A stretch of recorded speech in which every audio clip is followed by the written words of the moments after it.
This image, titled The Missionary Factor, displays the assembly at a mission school for girls in New Guinea in the early 20th century.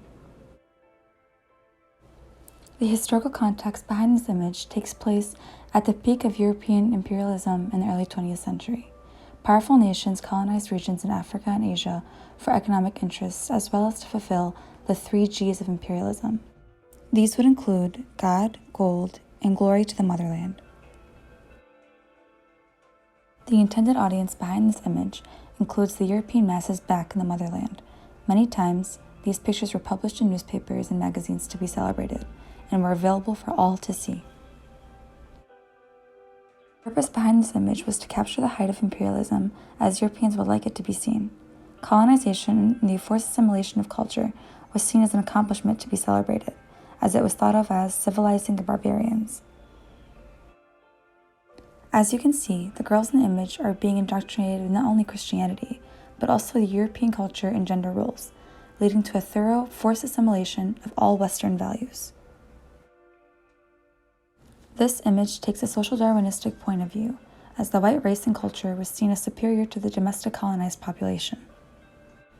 This belief of inherent superiority laid the foundations for the white man's burden, as Europeans saw it as their duty as the superior race to civilize everyone else. Pro-European imperialism was thus justified using this same ideology.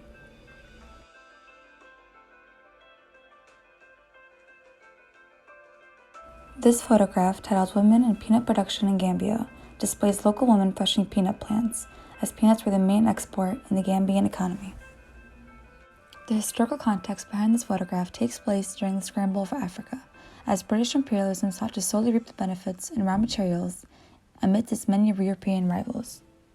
Britain and many other countries took advantage of single export economies, such as Gambia in this photograph, as they were economically inferior. The intended audience behind this picture is meant for the general public, as it highlights the changing roles of women in the British colonies.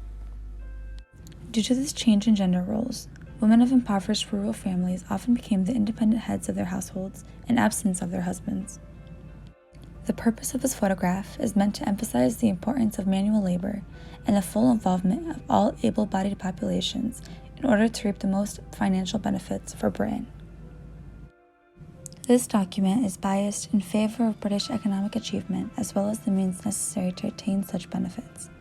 Many times, economic powerhouses showed little regard for the well-being of domestic populations. This image, titled Economic Change in the Colonial World, shows Indian workers on a tea plantation moving sacks in preparation for export. Notice the Lipton logo on the bags, showcasing foreign businesses.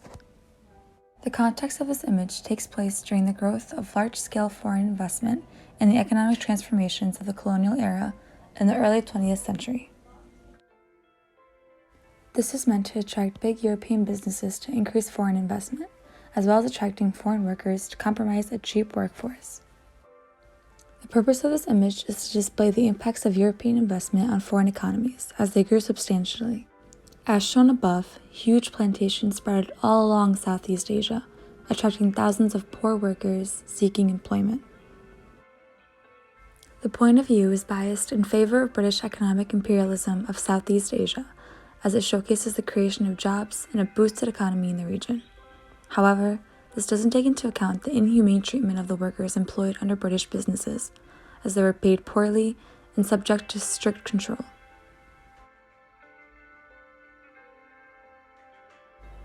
This image, titled Colonial Violence in the Congo, displays horrific images of mutilated children due to the Congo Free State, then ruled by King Leopold II of Belgium. This takes place during the rise of colonial demands, as imperial states relied on the violent coercion of native populations in order to compromise an unpaid workforce. As European nations grew ever more powerful, the potential for external prevention lessened, leading states to commit humanitarian atrocities with no one to speak out. The photograph was released to target the European public that was ignorant of the inhumanities occurring due to imperialism on the foreign front. Many whites believed they were doing the native populations a favor by colonizing them, as they were unaware of the dark side of their actions. This was meant to expose the true horrors and actions of imperial rule in the Congo Free State. Prior to this, the public was only exposed to pro-imperial propaganda rather than the truth. The bias in the image is very evident, as it is severely against violent imperialistic practices. Upon its release, public opinion was turned against colonization, as it began to be associated with abuse, starvation, and the burning of villages.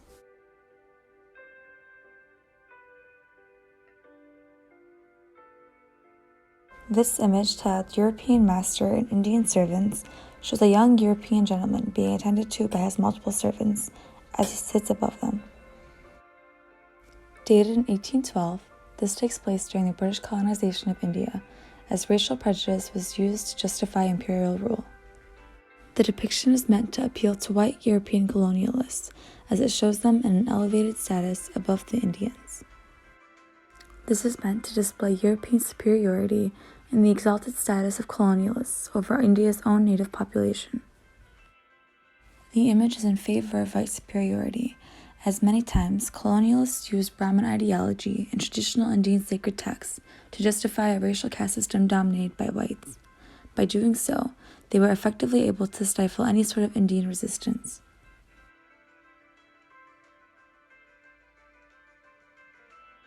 Titled The Progressive Development of Man, this displays the alleged evolution of mankind through the 6 corresponding ethnicities in different forms. This takes place as 19th century pseudoscience emerges during the scientific revolution to provide justification for racist ideologies and systems at the time. The intended audience is meant to include everyone, to prove to all blacks, whites, and Asians alike that white superiority was indeed natural and justified. The purpose was meant to educate the masses on the alleged progression of man through fake science. This thinking would later fuel the civilizing mission of domination Europeans endeavored upon in Africa. The point of view of this image includes social Darwinism, and that was an interpretation of Darwin's evolutionary concept of survival of the fittest, and this was used and applied to human societal structures at the time.